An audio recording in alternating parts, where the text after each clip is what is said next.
Halo Kak pada soal ini kita akan menentukan berdasarkan gambar pada interval tertutup dari K1 sampai C1 pada interval manakah fungsinya ini pada gambar monoton turun. Nah, kita perlu ingat bahwa suatu grafik ini monoton turun, maksudnya adalah gambar grafiknya semakin menurun karena nilainya yang semakin berkurang.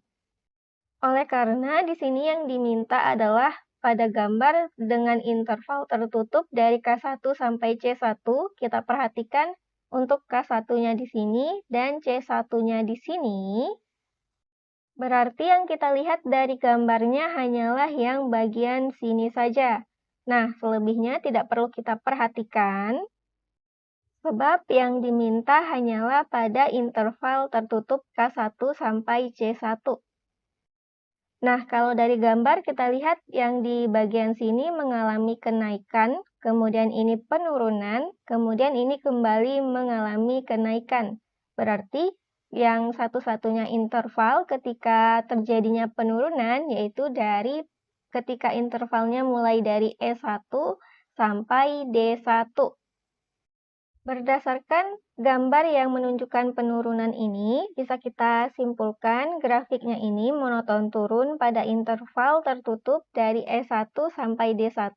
Jadi kita perhatikan pada sumbu mendatarnya, yang mana ini monoton turunnya pada selang K1 sampai C1.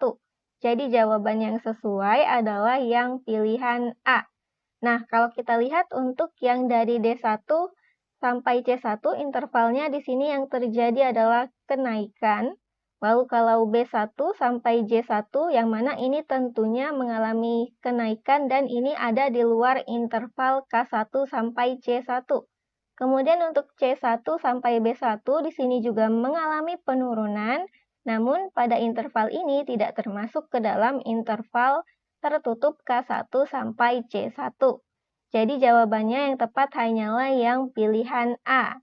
Demikian untuk soal ini dan sampai jumpa di soal berikutnya.